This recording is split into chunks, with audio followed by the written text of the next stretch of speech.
A Bíblia em um ano. Uma experiência de encontro com Jesus Cristo, a Palavra de Deus.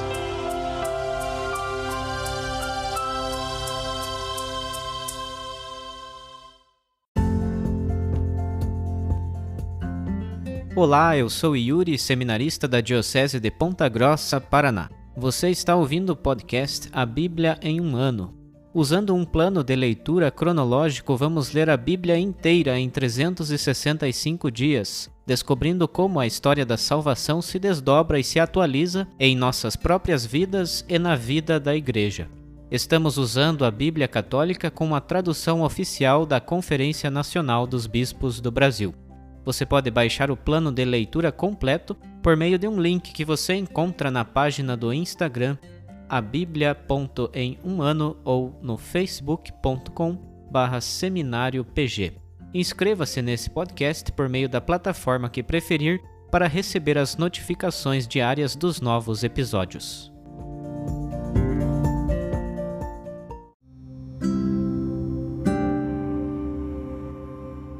Olá, eu sou o Padre Joel Nalepa, da Diocese de Ponta Grossa, no Paraná. Antes de iniciarmos a leitura e a escuta dos textos bíblicos propostos para hoje, vamos pedir que o Espírito Santo ilumine nossa mente e nosso coração para que a Palavra de Deus frutifique em nossas vidas. Em nome do Pai, do Filho e do Espírito Santo. Amém. Vindo Espírito Santo, enchei os corações dos vossos fiéis e acendei neles o fogo do vosso amor. Enviai o vosso Espírito, e tudo será criado, e renovareis a face da terra. Oremos. Ó Deus, que instruístes os corações dos vossos fiéis com a luz do Espírito Santo, fazei que apreciemos retamente todas as coisas, segundo o mesmo Espírito, e gozemos sempre de sua consolação. Por Cristo nosso Senhor. Amém.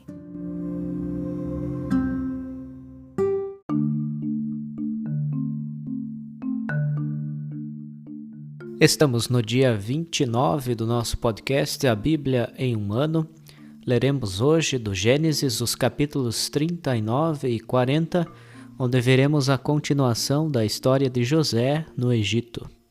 Também leremos os capítulos 31 e 32 do livro de Jó, onde veremos uma segunda parte do monólogo de Jó e em seguida a intervenção de uma nova personagem, Eliú. E por fim leremos o capítulo 3 do Cântico dos Cânticos.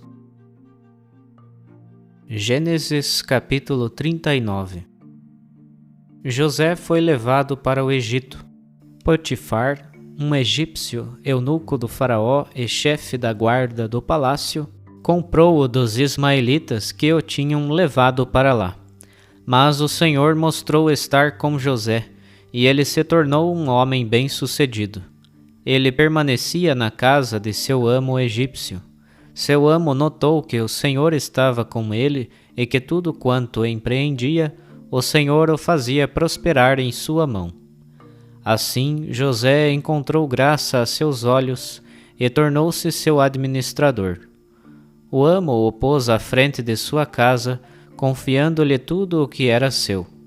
E desde que o egípcio o pusera à frente de sua casa e de tudo o que era seu, o Senhor abençoou sua casa em atenção a José.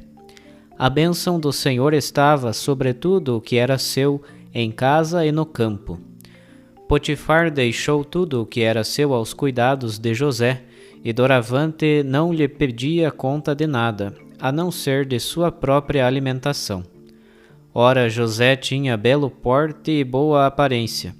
Depois de algum tempo, a mulher de seu amo pôs os olhos nele e lhe dizia: "Deita-te comigo." Ele recusava, dizendo à mulher de seu amo: "Olha, meu senhor nem me pede conta do que há na casa. Confiou-me tudo o que é seu. Nesta casa não há quem seja mais importante do que eu. Ele nada me proibiu, a não ser tocar em ti por seres sua mulher. Como poderia eu fazer tamanha maldade e pecar contra Deus?" E embora ela insistisse diariamente com José, ele não concordava em deitar-se com ela. Certo dia, José entrou na casa para seus afazeres e nenhum dos domésticos estava em casa. A mulher agarrou-o pelo manto e disse: Deita-te comigo. Mas ele largou o manto nas mãos dela e fugiu, correndo para fora. Vendo que ele fugira para fora, largando o manto em suas mãos, ela chamou os domésticos e disse: Vede, meu marido trouxe-nos um hebreu para zombar de nós. Ele veio a mim para se deitar comigo, mas eu comecei a gritar em alta voz. Quando percebeu que levantei a voz e gritei, largou o manto aqui comigo e correu para fora. A mulher guardou o manto de José consigo até o marido voltar para casa. Então falou-lhe nos mesmos termos, dizendo: Esse escravo hebreu que nos trouxe chegou querendo zombar de mim. Mas quando levantei a voz e comecei a gritar, largou o manto aqui comigo e fugiu para fora. Ao ouvir o que a mulher contava, dizendo: Assim é que me tratou o teu escravo, o amo de José ficou furioso. Mandou prendê-lo e lançou-o no cárcere, onde se encerravam os presos do rei. Assim José ficou lá no cárcere. O Senhor, porém, estava com José e demonstrou-lhe seu favor. Ele o fez encontrar graça aos olhos do carcereiro-chefe. Este confiou aos cuidados de José todos os presos que estavam no cárcere. E tudo o que era para fazer ali, José o fazia. O carcereiro-mor não se preocupava com coisa alguma que lhe fora confiada, porque o Senhor estava com José e fazia prosperar tudo o que ele empreendia. Capítulo 40. Algum tempo depois, o copeiro e o padeiro do rei do Egito cometeram uma falta contra o seu senhor, o rei do Egito. O faraó encolerizou-se contra seus 2 eunucos, o chefe dos copeiros e o chefe dos padeiros. Encarcerou-os na casa do chefe da guarda, no cárcere onde José estava preso. O chefe da guarda indicou-lhes José para atendê-los. Assim passaram algum tempo no cárcere. Certa noite, ambos, o chefe dos copeiros e o chefe dos padeiros do rei do Egito, que estavam presos no cárcere, tiveram um sonho, cada qual com uma explicação diferente. Chegando a eles pela manhã, José os encontrou bem abatidos. Perguntou então aos eunucos do faraó, que com ele estavam presos na casa de seu amo: Por que estais hoje com o rosto perturbado? Eles responderam: Tivemos um sonho e não há quem o explique para nós. José disse: Por acaso não cabem a Deus as explicações? Contai-me, por favor. O chefe dos copeiros contou o sonho a José. No meu sonho, disse ele, vi diante de mim uma videira. Na videira havia 3 ramos. E mal apareceram os botões, floresceram, e as uvas amadureceram nos cachos. Eu segurava em minhas mãos a taça do faraó. Colhi as uvas, espremi-as na taça, e entreguei a taça na mão do faraó. José lhe disse: Eis a explicação. Os 3 ramos são 3 dias. Dentro de 3 dias o faraó levantará tua cabeça. Ele te reconduzirá a teu cargo, e porás a taça do faraó em suas mãos, segundo o costume de antes, quando eras copeiro. Ora, quando estiveres bem, lembra-te de mim, e, por favor, recomenda-me ao faraó, para que eu saia desta prisão. Com efeito, fui raptado da terra dos hebreus, e também aqui não fiz nada para que me trancassem neste calabouço. Quando o chefe dos padeiros viu que José dera uma explicação favorável, disse-lhe: Eu também tive um sonho. Carregava sobre a cabeça 3 cestos de pão. No cesto de cima havia toda sorte de guloseimas, preparadas pelos padeiros para o faraó, e as aves comiam do cesto que estava sobre minha cabeça. José respondeu: Eis a explicação. Os 3 cestos são 3 dias. Dentro de 3 dias o faraó levantará tua cabeça. Ele te pendurará numa árvore para as aves comerem tua carne. Ora, ao terceiro dia, o faraó celebrava o aniversário e ofereceu um banquete a todos os seus servos. De fato, levantou a cabeça do chefe dos copeiros e a do chefe dos padeiros no meio dos servidores. Reconduziu o chefe dos copeiros ao cargo de servir a taça ao faraó, e mandou enforcar o chefe dos padeiros, conforme a explicação que José lhes havia dado. O chefe dos copeiros, porém, não se lembrou de José, esqueceu-o. Jó capítulo 31. Eu havia feito um pacto com meus olhos de nem sequer pensar numa virgem. Entretanto, qual a minha parte junto ao Deus lá em cima, e qual a minha herança junto ao Poderoso nas alturas? Acaso a desgraça não é para o iníquo e a perda dos bens para os que praticam a injustiça? Será que ele não vê os meus caminhos e não conta todos os meus passos? Se caminhei na falsidade, se meu pé se apressou para a fraude, que Deus me pese numa balança exata e reconhecerá a minha integridade. Se meus passos se desviaram do caminho e meu coração seguiu meus olhos, e se alguma nódoa se apegou às minhas mãos, que outro coma o que semeei, e minha descendência seja arrancada. Se meu coração se deixou seduzir por uma mulher, e se fiquei à espreita à porta do vizinho, que minha mulher gire a mó para outro, e que outros se deitem sobre ela. Pois aquilo teria sido uma infâmia, um crime digno de julgamento, um fogo que consome até a destruição, desarraigando todos os meus bens. Se recusei submeter-me a juízo com meu servo e minha serva, quando reclamavam contra mim, que farei quando Deus se levantar para o julgamento? E que vou responder-lhe quando me interrogar?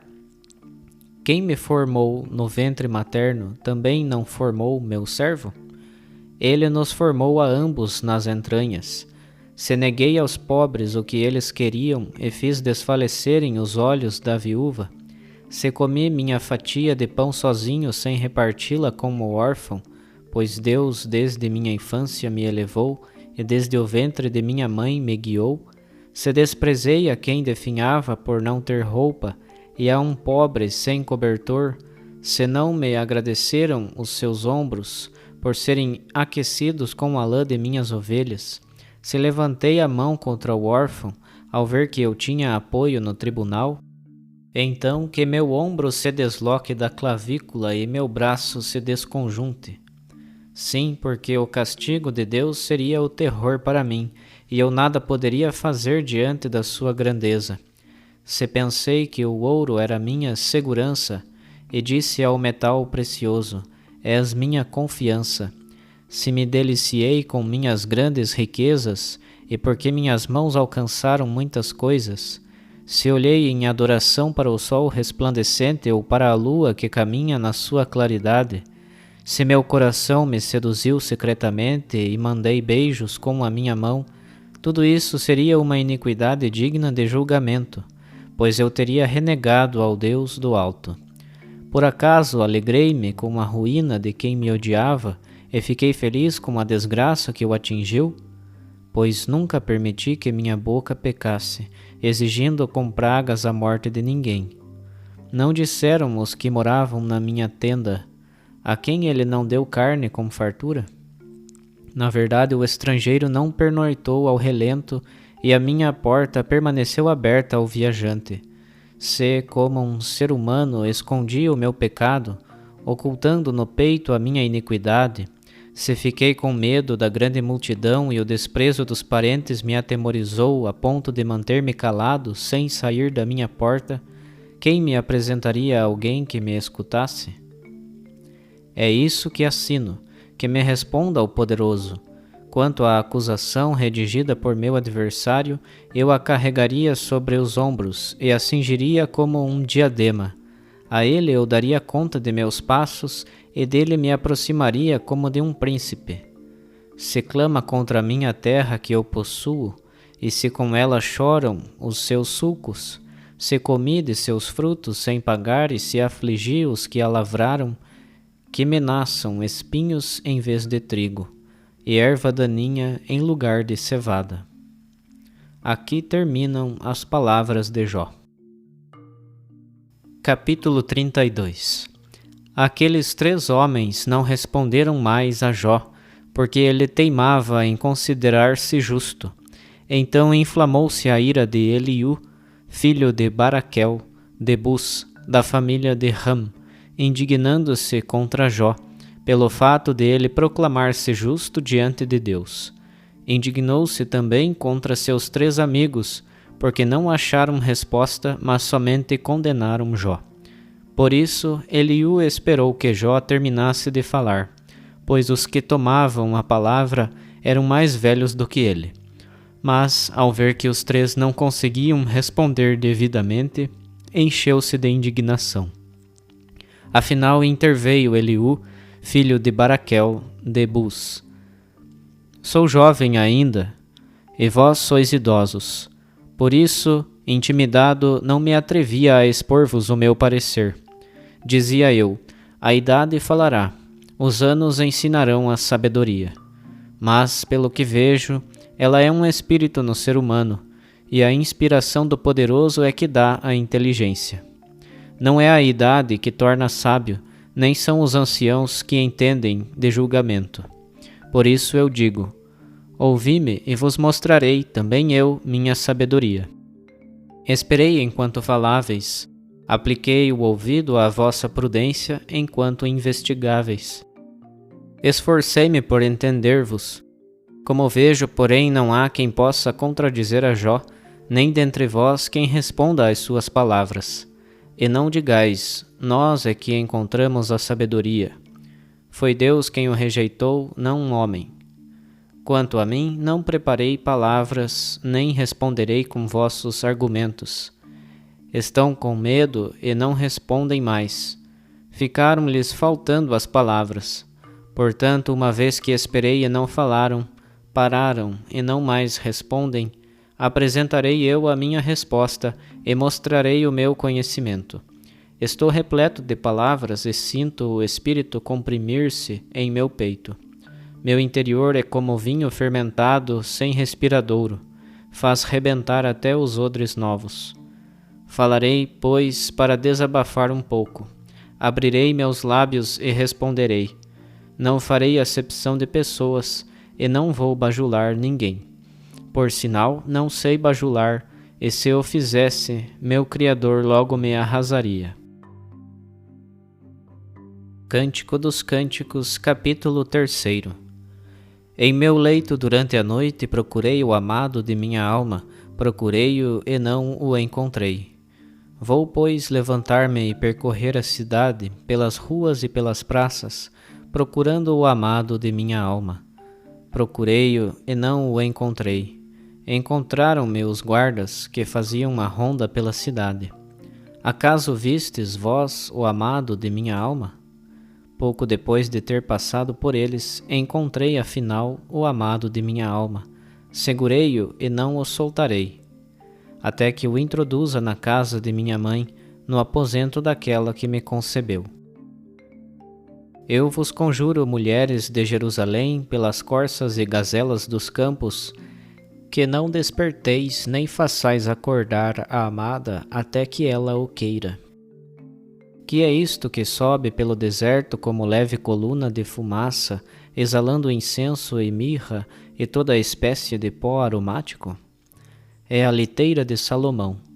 Rodeiam-no 60 guerreiros, dentre os mais valentes de Israel, todos armados de espada e muito treinados para a guerra, cada um levando a espada sobre a coxa por causa dos temores noturnos. O rei Salomão mandou fazer para si um palanquim de madeira do Líbano. As colunas mandou fazê-las de prata, o espaldar de ouro e o assento de púrpura. No seu interior, um estrado de ébano. Filhas de Jerusalém, saí para ver, filhas de Sião, o rei Salomão, com seu diadema. Assim o coroou sua mãe no dia do seu casamento, dia da alegria do seu coração.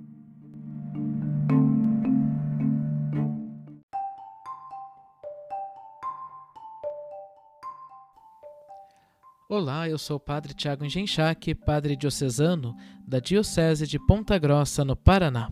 Os capítulos 39 e 40 que acabamos de ler remete-nos novamente à história de José no Egito. E nesse texto que ouvimos aparece por diversas vezes a frase "O Senhor estava com José". Tanto é que José se torna um homem bem-sucedido e o patrão chega a notar que o Senhor de fato estava com ele, pois fazia prosperar tudo o que empreendia, tudo aquilo que José colocava a mão ia para frente. E a partir disso temos uma grande certeza, mesmo se a vida apresenta várias provas, dificuldades, até mesmo perseguições, lendo um texto como esse, nós vamos ter sempre esta certeza.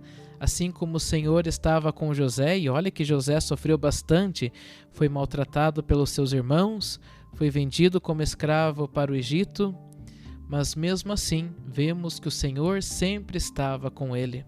Depois, a mulher do seu patrão se insinua para ele, tentando seduzi-lo, mas ele se mantém firme.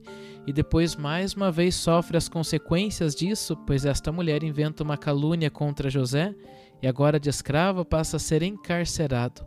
Mas mesmo assim, vamos ver novamente que o Senhor estava com ele. E como eu dizia, se José, mesmo em meio a tantos tormentos, tantas provações, sabia que o Senhor estava ao seu lado, podemos também olhar um pouco para a nossa vida e saber que mesmo nas dificuldades que enfrentamos, mesmo nas provações que precisamos passar em nossa vida, também precisamos ter esta mesma certeza de que o Senhor está conosco, o Senhor está sempre do nosso lado, é Ele quem nos dá força, nos dá coragem para, mesmo em meio às provações, continuarmos firmes na nossa fé. E assim como o Senhor sempre esteve ao lado de José nas suas dificuldades, sabemos que Ele está sempre do nosso lado nas nossas dificuldades. Mas ao mesmo tempo em que temos esta certeza de que o Senhor hoje também está do nosso lado, nós também precisamos procurá-lo dia a dia. É o que também lemos hoje no Cântico dos Cânticos. Vemos a amada que busca quase desesperadamente o seu amado. E diz o versículo 4 que quando ela o encontra, segura-o e não o solta mais. Esse deveria ser o nosso relacionamento com o Senhor nosso Deus. Esse deveria ser o nosso relacionamento com Jesus Cristo, o amado de nossas almas. Da mesma forma como temos a certeza de que Ele está sempre ao nosso lado, também nós precisamos buscá-lo, procurá-lo todos os dias, por meio da oração, por meio do contato com a Sagrada Escritura, por meio dos sacramentos da Igreja. Ele está ao nosso lado, mas ao mesmo tempo nos pede a reciprocidade nesse amor, ou seja, Ele nos ama e também quer ser amado por nós. Ele nos procura, nos encontra e sempre está presente em nossa vida, mas da mesma forma nós precisamos buscá-lo, procurá-lo, para sempre estarmos ao seu lado nas dificuldades que enfrentarmos durante a nossa existência aqui neste mundo. Por fim, que Deus nos conceda a sua graça de confiarmos sempre na sua presença e também que Deus nos conceda a força de procurá-lo todos os dias sem nos cansarmos e assim este amor entre o nosso amado e nós se tornará recíproco. Ele nos ama, nos busca e está sempre ao nosso lado, e nós também o amamos, o buscamos e queremos e procuramos sempre estar ao seu lado. E nessa certeza poderemos passar por quantas dificuldades forem em nossa vida, porque sabemos que o Senhor está conosco, sabemos que é Ele quem nos fortalece a cada instante da nossa vida.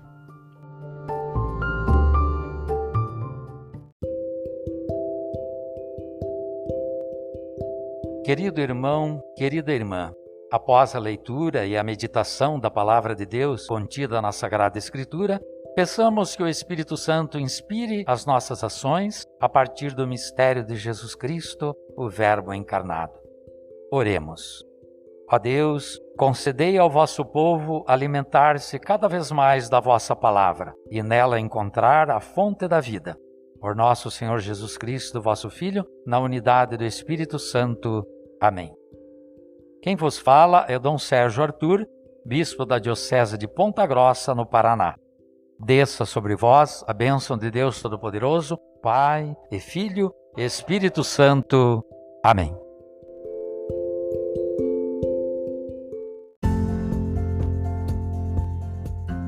Você acaba de ouvir mais um episódio do podcast A Bíblia em um Ano. Continue nesse bom propósito de ouvir, ler e praticar a Palavra de Deus. Rezemos por todos que estão fazendo este caminho de leitura da Bíblia. Procure também participar da sua comunidade. A permissão para uso do plano de leitura The Bible in a Year com Padre Mike Schmitz e Jeff Kevins foi concedida por Ascension. A versão original pode ser baixada em ascensionpress.com. Todos os direitos desse plano estão reservados à Ascension. Os demais conteúdos do podcast não são criados, revisados ou apoiados por Ascension. Até amanhã!